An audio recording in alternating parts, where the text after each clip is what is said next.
Vamos começar hoje a nossa disciplina de metodologia científica.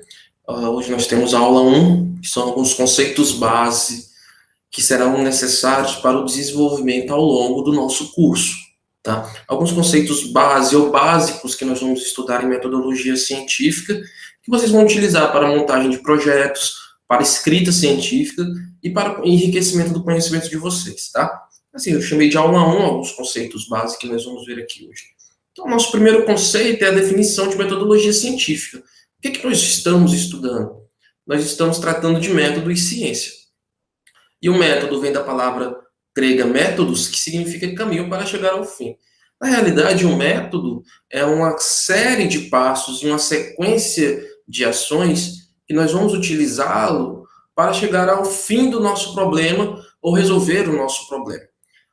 Todo conhecimento gerado pela metodologia científica, ela visa a resolução ou esclarecimento de algum problema ou a criação de conhecimento que, no fim, vai gerar algum tipo de resolução de um problema, tá? Então, vamos lá. Método vem do grego métodos, que é um caminho para chegar ao fim. Sequência de passos e ações para determinada resolução de um problema, tá? E o que é pesquisa? Segundo Carlos Gil, de 2007, pesquisa é definida como um procedimento racional e sistemático, que tem como objetivo proporcionar respostas aos problemas que são propostos. A pesquisa desenvolve-se por um processo constituído de várias fases, desde a formulação do problema até a apresentação e discussão dos resultados. Bom, a pesquisa ela vem para solucionar um problema, ou uma inquietação do pesquisador. Nós, enquanto pesquisadores, e aí eu me enquadro, vocês, enquanto estudantes, se enquadram também como pesquisadores, somos observadores do cotidiano, observadores dos problemas, cada um em sua área. A minha área é análise de água, então eu observo a qualidade da água e como essa qualidade influencia no cotidiano das pessoas. Vocês, na área de vocês, também fazem essas observações. Então, enquanto observadores, vocês observam os problemas, propõem soluções e testam se essas soluções são adequadas para a resolução daquele conflito ou daquele problema. E cada passo da pesquisa, cada ação da pesquisa, ela deve ser feita de forma racional e sistemática. Não é porque eu peguei um livro de uma determinada área e já me tornei um especialista naquele assunto sem a prática, já domino aquele assunto sem um pensamento racional e sistemático. Então, cada área tem a sua forma de desenvolvimento de pesquisa e cada pesquisador deve seguir esse procedimento racional e sistêmico. Pesquisa é prática, então a gente tem que praticar a pesquisa. Nós não nos tornamos pesquisadores de ponta ou pesquisadores de excelência da noite para o dia. Nós podemos e devemos ser observadores para realizar a pesquisa, isso de forma frequente, para que nós possamos nos tornar especialistas nisso, tá? E quais são essas fases? Como eu já falei para vocês várias vezes, inicia-se com observação, formulação de hipótese e proposição da resolução através de métodos, tá bom? Então, cada um em sua área, cada passo que é dado dentro dessa observação, dentro dessa pesquisa, ela desenvolve-se através de fases, e cada fase a gente tem um procedimento a ser realizado, tá? Aqui, novamente, buscar ou procurar respostas, então essa palavra é muito importante, respostas para alguma coisa. Para fazer uma pesquisa científica, não basta o desejo do pesquisador. É fundamental ter o conhecimento do assunto a ser pesquisado, além de recursos humanos, materiais e financeiros. Ou seja, não basta eu ter a vontade de ser um pesquisador, não basta ter a vontade de fazer a pesquisa. Eu preciso ter o conhecimento do assunto, como eu falei anteriormente. Não é pegando um livro ou lendo meia dúzia de artigos científicos sobre determinada área que eu me torno um especialista no assunto. Eu tenho que ter recursos, principalmente recursos humanos, materiais e financeiros. E eu ainda acrescento mais um desses recursos, que é o tempo. Muitas vezes a gente quer se dedicar à pesquisa, mas acaba envolvido com outras coisas, outros objetivos, e a pesquisa vai ficando de lado. Pessoal, pesquisa precisa-se de dedicação, e dentro dessa dedicação, o tempo é muito importante, se não for o fator mais importante, tá? O planejamento, passo a passo, de todos os processos que serão utilizados, faz parte da primeira fase da pesquisa científica, que envolve ainda a escolha do tema, a formulação do problema, a especificação dos objetivos, a construção das hipóteses e a operacionalização dos métodos. Ou seja, aqui está bem explicadinho nessa frase quais são os passos da pesquisa. Então, nós vamos observar o problema, vamos observar a área, e a partir de então a gente vai escolher o tema. Novamente, eu falo sobre a minha área, que é a pesquisa da qualidade de água. Se eu verifico que aquela água não está com a qualidade adequada para o consumo, eu vou começar a pensar no tema. Que tema seria esse? Qualidade da água. A formulação do problema. Qual seria o problema? A água não está com uma qualidade adequada, ela está com uma coloração diferenciada. Então, esse já é o meu problema. Quais os meus objetivos? Melhorar a qualidade da água, vamos construir as hipóteses, por que a água está com aquela cor? E vamos realizar um método para determinar quais as causas daquele problema. Então, essa primeira parte aqui é um passo a passo, serão utilizados para a pesquisa. E o interessante é que esses passos aqui, eles se aplicam a quaisquer áreas da ciência, inclusive na área de vocês, tá? O que é metodologia? Então, como a gente já falou, a palavra método significa organização, tá? E logos, um estudo sistemático de pesquisa e investigação. Então, a metodologia, ela envolve uma sistemática organizada através de métodos de pesquisa e investigação. É importante a gente não confundir metodologia com método. O meu método para determinar o meu problema, encontrar a solução, está dentro da metodologia, tá, pessoal?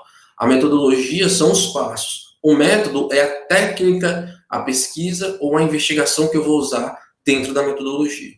Então, metodologia é o estudo de organização dos caminhos a serem percorridos para se realizar uma pesquisa ou um estudo ou para fazer ciência. Foi o que eu falei para vocês. Como eu vou me organizar? Qual o caminho? E aqui caminho a gente pode ser sinônimo de método, tá, pessoal? Tá bom? Que eu vou utilizar para realizar uma pesquisa. Então, assim, é importante a gente saber que metodologia e método são diferentes, não são sinônimos. O meu método é a técnica que eu vou utilizar dentro da minha metodologia. E quais técnicas são essas, professor? Dentro de cada área, você pode utilizar um método que vai influenciar e determinar o seu resultado. Novamente, puxando para a minha área, dentro da análise de água, nós podemos fazer uma análise de turbidez, uma análise de cor, tá? Uma DBO, uma DQO. Esses são os métodos utilizados que vão fazer parte da minha metodologia para a resolução do meu problema. A metodologia vai além da descrição dos procedimentos, métodos e técnicas a serem utilizados na pesquisa, indicando a escolha teórica realizada pelo pesquisador para abordar o objeto de estudo. Por que eu utilizei aquele método para determinar a minha metodologia? Isso eu vou ter que descrever dentro desse tópico de metodologia. Qual é o método mais adequado? Será que aquele método é utilizado na comunidade científica para a determinação daquele problema, para a determinação daquele resultado? Então, além da determinação, da descrição desse método, eu vou descrever outros passos. Vou justificar o meu método. Vou dizer por que ele é o mais adequado. Vou determinar passo a passo até a utilização daquele método. E vou dizer se, lá na frente, os meus resultados, esse método foi o adequado ou não. Ao longo da pesquisa, ela vai me dizer se a metodologia que eu estou utilizando é a mais adequada ou não para que resolva daquele problema. Qual seria o resultado? Se o problema for resolvido, minha metodologia foi a adequada. Se o meu problema não foi resolvido, eu vou ter que propor outra metodologia para a resolução daquele problema. Tá? O que é conhecimento? O conhecimento humano é, na sua essência, um esforço para resolver contradições entre as representações do objeto e a realidade do mesmo. O conhecimento, dependendo da forma pela qual se chega a essa representação, pode ser classificado de popular, senso comum, teológico, mítico, filosófico e científico. O que é conhecimento? O conhecimento é o resultado gerado pela pesquisa. O conhecimento é o que vai enriquecer e resolver o meu problema e evitar que aquele problema se repita naquela determinada área. Ora, se eu tenho o conhecimento gerado por aquela pesquisa, ele vai me permitir não repetir os mesmos erros que geraram um determinado problema. Se eu sei a qualidade da água e sei o problema que gerou a diminuição daquela qualidade, eu já vou ter conhecimento suficiente para que aquele problema não seja repetido. E o interessante a gente observar é que o conhecimento ele não é 100% certo. Ele pode ser mutável ao longo do tempo. O que é conhecimento hoje pode não ter sido conhecimento há 50 anos atrás. Ou o que era conhecimento há algum tempo atrás, ele pode ter sido mudado hoje. Por quê, professor? Porque nós adotamos novos métodos, criamos novas metodologias, adotamos novas tecnologias para mudar um conhecimento antigo em um conhecimento novo, transformar o que era antigo em um novo. E claro, o que é certo hoje, o conhecimento hoje, ele pode ser enriquecido ou mudado daqui a 50, 60 anos ou daqui a um determinado tempo, tá? E é importante a gente esclarecer também, pessoal, que o conhecimento ele deve ser público, tá? E como é que a gente divulga e difunde esse conhecimento? Congressos, seminários, periódicos e revistas científicas. Com certeza, ao longo do curso de vocês terão acesso a revistas científicas, acesso a congressos, até a própria internet permite uma facilidade maior no acesso ao conhecimento. Hoje nós temos várias ferramentas de pesquisa, vários sites que permitem que esse conhecimento seja difundido. E também a oportunidade de difundir o seu conhecimento. Se você gerou uma pesquisa na área de vocês, você tem a oportunidade de difundir e ser conhecido no meio científico. O Brasil, infelizmente, tem uma baixa produção científica, ele tem uma baixa produção de conhecimento. A comunidade científica brasileira é muito pequena, diferente da americana, da europeia, da japonesa, em que a ciência já é difundida e gerada desde o ensino fundamental. Então, no ensino fundamental, as crianças e os pequenos alunos já têm um acesso e o contato com alguma forma de pesquisa e de conhecimento. Tá? Isso se desenvolve até a carreira acadêmica. Infelizmente, no Brasil, nós temos uma dificuldade de implementar a pesquisa, seja por aqueles fatores que eu coloquei para vocês, financeiro, pessoal, custo de tempo. Muitas vezes o pesquisador ele tem que se dividir entre trabalho e pesquisa, e acaba que a pesquisa não sai de forma a contento, ou a produção ela é muito baixa. Então, como é que nós podemos classificar a pesquisa? A popular de senso comum, que é aquela pesquisa que ela não é feita através de nenhuma metodologia científica difundida, é aquela pessoa que sabe fazer a pescaria da forma melhor possível, sem ter nenhum tipo de conhecimento científico. O cara pode ter doutorado em pesca e for pescar aqui nos grandes rios com um cara que já pesca há muito tempo, que nem fez uma faculdade, e o resultado de um e de outro é bem diferente. Tá? Nós temos o conhecimento teológico, que é o conhecimento das religiões, o mítico, que muitas vezes a gente vê isso em relação ao folclore, e aqui o nosso Brasil ele tem um conhecimento mítico ou folclórico bastante rico. A gente vê algumas figuras como Saci Pererê, Curupira, Cuca, tá? O filosófico, que vem do estudo das filosofias, e o científico, que é a base da ciência gerada através das metodologias científicas, que é o mais comum entre nós pesquisadores, entre eu e entre vocês, tá? Continuando. Aqui, o que é senso comum foi o que a gente acabou de falar, né? A nossa vida desenvolve-se em torno do senso comum, adquirido através de ações não planejadas. Ele surge instintivo, espontâneo, subjetivo, acrítico, permeado pelas opiniões, emoções e valores de quem o produz.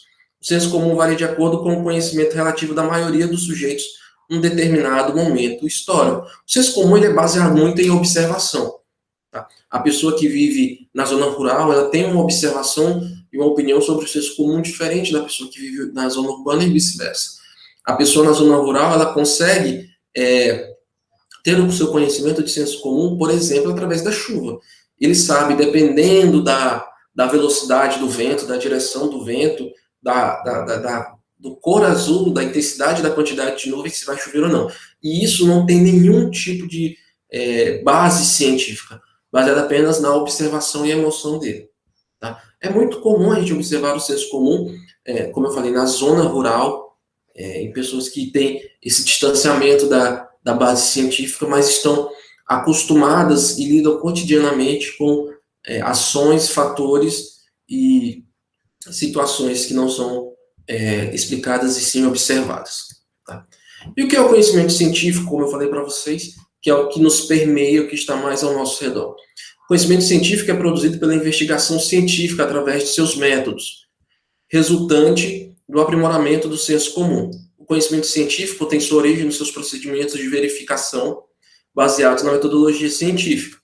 É um conhecimento objetivo, metódico, passível de demonstração e comprovação. Contudo, o conhecimento científico apresenta um caráter provisório, uma vez que pode ser continuamente testado, enriquecido e reformulado. Para que tal possa acontecer, deve ser de domínio público. O conhecimento científico, muitas vezes, ele é derivado do senso comum. Então, se aquele morador da zona rural sabe a periodicidade, sabe como a chuva virá, através da observação, então nós aplicamos o conhecimento científico para determinar por que aquilo está acontecendo. Tá? E nós temos escutado muito sobre conhecimento científico, ultimamente, agora nesse ano de 2020, 2021, pelo desenvolvimento das vacinas, pelo desenvolvimento de novos remédios, pela aplicação do conhecimento científico, da metodologia científica na área da saúde, que é o que nos permeia por conta da pandemia. Tá? Então, o conhecimento científico gerado através do método científico, ele causa resultados e produz resultados objetivos. Tá? Então, se conhecimento me diz que conhecimento científico através do método me diz que aquele resultado é certo, ele é certo. Contudo, ele pode ser testado, aprimorado, modificado e melhorado. Como está escrito aqui, não é uma resolução 100% certa. Eu não posso dizer que meu conhecimento ele vai ser 100% certo ao longo do ano. Ele pode ser mudado e melhorado. O interessante é a gente observar que todo conhecimento científico gerado através de método, ele tem uma certeza naquela época. Então, se eu digo que uma vacina contra o coronavírus ele é certo hoje, vai me dar o resultado? Vai me dar o resultado. Eu não posso fazer o negacionismo científico, sendo que ele passou por um método, passou por um resultado científico, gerou um conhecimento científico e foi demonstrado várias vezes com o mesmo resultado. É importante a gente determinar e dizer que conhecimento científico ele pode ser testado e os resultados serem idênticos ou, no mínimo, semelhantes. Então, se eu digo que a vacina contra o coronavírus funciona, que ela vai me dar resultados, é porque ela vai me dar esse resultado de proteção contra o coronavírus, contra a doença que ela está sendo combatida. E é importante dizer que o conhecimento científico ela não é criado e debatido por uma única pessoa. Existem os pares, existem outros cientistas que também confirmam e corroboram com esse resultado. Tá bom, pessoal? Então, para terminar essa parte, é de domínio público. Quanto mais pessoas tiverem acesso a esse conhecimento, mais ele pode ser testado, mais os resultados serão confirmados e mais ele pode ser melhorado ou reformulado. Tá bom? Tá aqui, o que é ciência? É o saber produzido através do raciocínio lógico, associado à experimentação prática. Caracteriza-se por um conjunto de modelos de observação, identificação, descrição, investigação experimental e explanação teórica de fenômenos. O objetivo básico da ciência não é o de descobrir verdades absolutas, ou de se constituir como uma compreensão plena da realidade.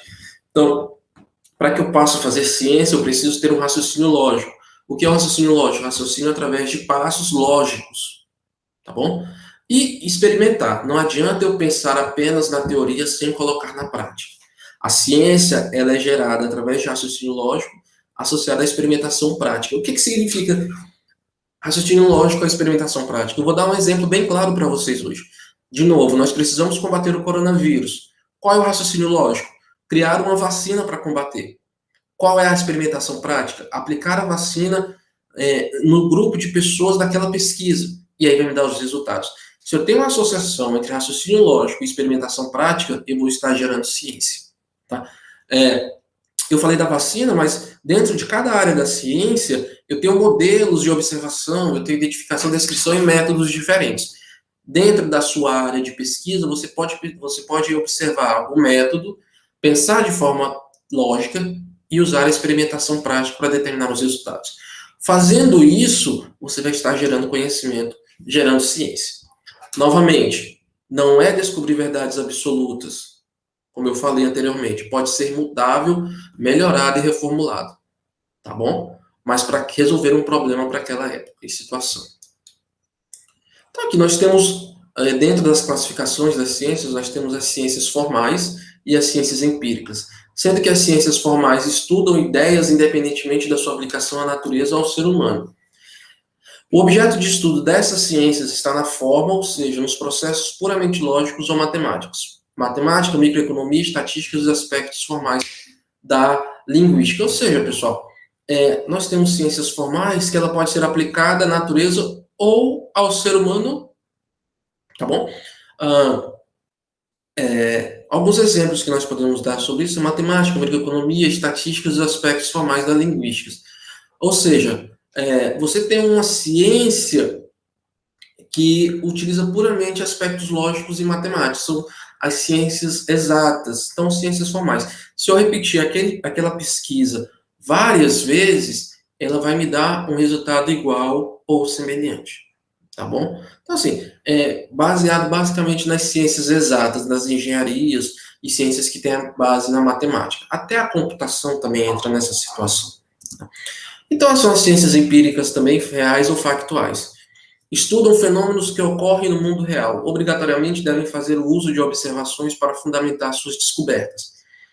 Uma teoria bonita que não encontra respaldo em observações não tem nenhum valor. Pode ser dividida em dois grupos: aqueles que estudam a natureza, as ciências naturais, e aqueles que estudam o ser humano e suas interações. Ciências sociais. É interessante a gente observar aqui, principalmente nas ciências sociais, a forma com que as pessoas lidam umas com as outras, independente da área. Como as pessoas são diferentes, elas têm interações diferentes, os resultados das ciências empíricas, você pode repetir várias vezes o mesmo método e os resultados serão praticamente diferentes em 100% das vezes, tá? Elas têm por obrigatoriedade a observação, você observa muito o comportamento das pessoas ou o comportamento da natureza, tá? Como uma determinada área vai se desenvolver, uma determinada forma natural vai se desenvolver, e uma espécie de planta, por exemplo, em determinado local ela tem um desenvolvimento, e outro determinado local ela tem outro desenvolvimento, tá? Então, se você tem uma teoria robusta, sem experimentação, ela não vai ter nenhum valor, como está escrito aqui, tá bom? Então, dentro das empíricas, por exemplo, dizer que chá de boldo ajuda no coronavírus. Não existe comprovação científica quanto a isso. Mas as pessoas costumam utilizá-lo e dizer que funciona. Então, isso se enquadra dentro da forma empírica, tá? As ciências naturais, elas estudam o universo em seus aspectos que independem da existência ou da ação do ser humano: astronomia, física, química, biologia e ciências da Terra. Tá? Dentro ainda das ciências empíricas, nós temos as ciências naturais. Então, o ser humano agindo ou não em um determinado local, aquele fenômeno ele vai acontecer.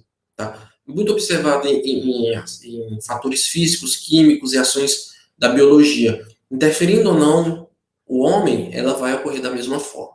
E parte do princípio para se fazer pesquisa empírica dentro das ciências naturais, a observação. Tá? Dentro das ciências sociais, nós temos as relações humanas. Antropologia, comunicação, economia, é o estudo de como as pessoas se relacionam e de como as pessoas se relacionam com outros meios. Tá? Então, dentro das ciências sociais, aí a gente pode citar história, economia, entre outras, que envolvam as pessoas, que envolvam os seres humanos. Nós temos as ciências sociais. Ela é muito mais com resultados muito imprevisíveis, porque, como eu já falei anteriormente, cada pessoa é diferente uma da outra. Então, você não sabe qual o resultado da interação entre vários grupos de pessoas. Então, você pode ter resultados diferentes ou semelhantes, mas raras às vezes têm resultados iguais. Tá? Nós temos as ciências puras, ou ciências puras e aplicadas. Aí dentro das ciências puras, nós estudamos os conceitos do conhecimento sem preocupação com a sua imediata aplicação. Podem ser empíricas ou formais. E aqui estamos interessados nos fundamentos, nas leis que regem os fenômenos. Então, ou seja, eu faço um estudo da ciência pura hoje sem me preocupar com o resultado. Tá? E sem me preocupar com a sua imediata aplicação. Eu posso desenvolver uma teoria hoje que ela vai ser utilizada 100 anos daqui para frente. Ou como hoje nós estudamos e aplicamos teorias que foram determinadas há algum tempo atrás, mas elas não podiam ser explanadas e demonstradas naquela época, principalmente pelo não acesso a recursos para isso. Então, a gente tem ali Albert Einstein, que fez a teoria dos buracos negros, que naquela época ela não poderia ser apresentada e demonstrada, e hoje nós já sabemos que eles existem. Hoje nós podemos demonstrar e aplicar os conceitos que foram observados há algum tempo atrás. Então, isso pode ser tanto na matemática, quanto na física, quanto na química. Tá bom? Cotidianamente, a gente vê isso. A adoção de modelos de computador e técnicas de computador que comprovam teorias que foram anunciadas há 100, 150 anos atrás. Tá? Então, a gente está interessado nos fundamentos e nos fenômenos. A cosmologia é considerada uma ciência pura por excelência. Por quê? A gente fala de cosmologia, que é o estudo do universo. Então, ela estuda a formação do universo sem preocupação explícita com aplicações práticas. A cosmologia é uma ciência empírica ou formal? É uma inquietação para a gente. Então, a cosmologia, ela estuda os fenômenos da criação do universo, como o universo se desenvolve, como o universo se comporta. Mas a gente não precisa ter aplicação prática para isso. Tá? Então, a gente consegue observar o crescimento do universo, a expansão do universo e a forma como isso é considerado, como isso é feito. Mas a gente não tem uma aplicação, uma necessidade prática sobre isso. Tá? A gente apenas sabe que é dessa forma. E a nossa inquietação é, por que ela é qual a dificuldade da gente se considerar sendo uma ciência empírica ou formal? Então, a gente diz que a cosmologia é uma ciência empírica, que as suas teorias precisam ser validadas pela observação de fenômenos. Então, a gente tem uma teoria sobre a cosmologia, mas a gente precisa observar os fenômenos. Né? Em alguns casos, os fenômenos foram observados antes da teoria coerente existir, como os movimentos de estrelas e planetas. A gente sabia há 200, 300 anos, alguns filósofos e estudiosos observavam o movimento dos planetas e das estrelas, mas não sabiam explicar por quê. Hoje a gente já consegue determinar isso. E em outras situações, a teoria surgiu antes da observação do fenômeno. Como eu falei para vocês, quando Albert Einstein determinou a existência dos buracos negros, que só foram previstos efetivamente depois de terem sido deduzidas as teorias. Então, a cosmologia, a gente pode dizer que é uma ciência empírica. Nós não dependemos de métodos aplicados e comprovações aplicadas para dizer a explicação dos seus fenômenos. Diferente das puras, nós temos as aplicadas. Visam a realização de descobertas que possam ser imediatamente aplicadas a algum processo industrial ou assemelhado para produzir algum tipo de ganho. As ciências aplicadas são utilizadas muito de forma comercial. A indústria tem algum problema, o comércio tem algum problema, você aplica a ciência para a resolução daquele problema. Seja o desenvolvimento de uma máquina nova, seja o desenvolvimento de um processo novo. Então, isso é muito comercial.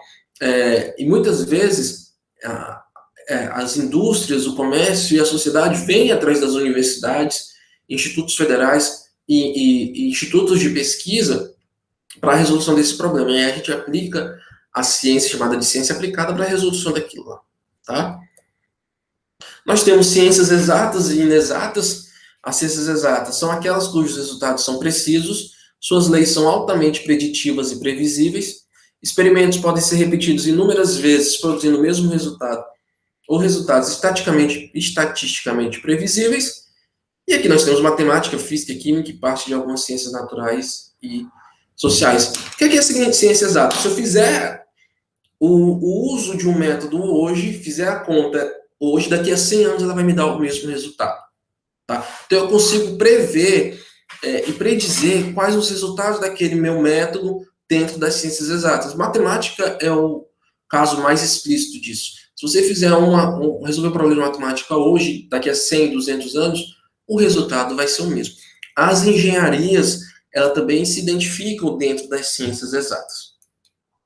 E as ciências inexatas são aquelas que podem prever comportamentos gerais de seus fenômenos, mas cujos resultados nem sempre são esperados. Eu vou fazer uma experiência e eu não sei exatamente qual será aquele resultado. Ocorre porque é muito difícil de avaliar todos os dados que produzem os resultados. Meteorologia é o maior exemplo disso. Para que determine o resultado, de um evento meteorológico, eu preciso de muitas variáveis, eu preciso de muitos dados. E existe um medo do resultado, ou a não previsão daquele resultado. Eu posso prever que chova 10 milímetros em uma determinada área, e chove 15, ou chove 5. Então, eu não consigo prever com exatidão os resultados da minha meteorologia. Claro, quanto mais dados eu tiver, quanto mais informações eu tiver, mais próximo da realidade serão os meus resultados. Eu digo isso dentro da meteorologia pela necessidade de informações que existem. E quando a gente trabalha com ciências inexatas, nós utilizamos muitos modelos. O que é um modelo? É uma previsão do que talvez possa acontecer. Os computadores mais potentes hoje em dia, mais poderosos de hoje em dia, eles são utilizados para meteorologia, porque eles conseguem processar e analisar, num curto período de tempo, várias informações e vão me dar o resultado mais próximo da realidade possível. Quantas vezes a gente observa que vai chover, dá a previsão da chuva e acaba não chovendo. Ou que vai fazer sol, ficar um tempo firme e acaba chovendo. Tá? Isso também se aplica à economia e, como eu falei para vocês, às ciências sociais, que vão me dar resultados diferentes. Nós temos ciências hard e soft também. O que é uma ciência hard? São aquelas que usam de rigor científico em suas observações, experimentos e deduções. O hard formal utilizam fortemente a lógica e a matemática como ferramentas de construção teórica. E o hard natural depende muitas vezes da comprovação estatística para dar credibilidade a seus experimentos. Então, a ciência hard é uma ciência que ela precisa de um rigor científico muito maior. Nós observamos as ciências hard dentro da área de saúde. Para que você possa desenvolver uma vacina, um medicamento novo, nós precisamos de um rigor muito maior, porque você vai estar lidando com vidas. Os resultados têm que ser o mais precisos, de forma tal que, caso haja alguma coisa errada, o prejuízo não seja grande. Tá? Então, nós precisamos de um rigor científico muito maior. Observar de ciências da saúde, dentro das suas áreas da saúde, como medicina, criação de vacinas, farmacologia. Tá? Nós temos um hard formal, que utiliza muito a lógica e a matemática, como ferramentas de construção. Então, quando eu vou partir da teoria, mesmo para a construção de um medicamento, de uma vacina, eu preciso utilizar muita matemática. Então, isso é muito hard, muito ciência hard. E a ciência, a hard natural, nós precisamos de comprovação estatística para dar credibilidade a seus experimentos. Isso a gente consegue observar muito em pesquisa política. Tá? Uma pesquisa política, ela vai me dar os resultados, ela precisa de um rigor científico, porque ela vai me dar resultados que podem eleger ou não alguém. Então, nós utilizamos muita estatística para isso. Tá? O que é a estatística? São métodos que podem me dar uma previsibilidade do resultado. O candidato tal vai ganhar com tantos por cento, o candidato tal não vai ganhar. Então, nós utilizamos a estatística nas suas comprovações. E lembro que a hard formal utiliza a lógica e a matemática como ferramentas de construção teórica. Tá? A pesquisa médica, como eu falei para vocês, pode ser classificada nesse sentido como uma ciência hard natural, pois exige grande rigor na comprovação dos resultados. Será que o chá de boldo funciona realmente como tratamento para a Covid-19? É uma coisa empírica que vai passar por uma ciência hard para me dar os resultados que eu quero. E a soft costuma aceitar evidências baseadas em dados anedotais, estudo de caso. Ou seja, eu faço um estudo de caso simples e vai me dar um resultado que eu quero para aquela situação. Muito utilizado em estudos de educação. Eu faço estudos de caso, verificar se aquela metodologia, aquele livro está sendo vai me dar resultados que eu quero dentro daquela disciplina para aquela sala de aula. Então, eu não preciso de um rigor científico muito grande. E ocorre quando é difícil ou impossível conseguir realizar experimentos totalmente controlados. Se eu não tenho uma grande quantidade de recursos pessoais, financeiros e de tempo, eu posso fazer um estudo soft, diminuir o tamanho da minha amostra, diminuir o tamanho da minha pesquisa, e eu não preciso de um rigor científico muito grande. Tá? Normalmente, a gente utiliza isso bastante em pesquisas como educação. Nós temos as ciências nomotéticas e geográficas, a maioria das ciências é nomotéticas, e eles estudam fenômenos que se repetem que podem levar a descobertas de leis gerais que permitem fazer previsões. Muito utilizado também em meteorologia. Se eu tenho dados de 50 anos atrás da quantidade de chuva que caiu no Tocantins e eu tenho, a cada ano eu vou anotando esses dados, por 50 anos eu posso prever e posso dizer como é a quantidade de chuva ao longo do tempo naquela região aqui no estado do Tocantins. Então, é um estudo de fenômenos que se repetem com certa frequência e que vai me dar resultados que eu posso adotar como resultado geral. Quantidade de chuva, temperatura média, umidade, muito utilizado também em meteorologia. Tá? E as ciências ideográficas, eles estudam fenômenos únicos, que não se repetem, mas que têm, mesmo assim, validade como campo de estudo. E aqui na história é um grande exemplo.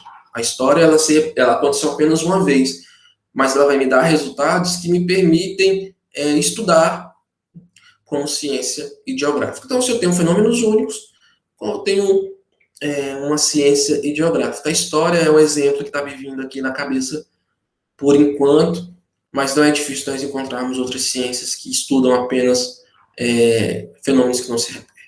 Ok? Então, é isso. Um grande abraço. A gente vai ficar por aqui.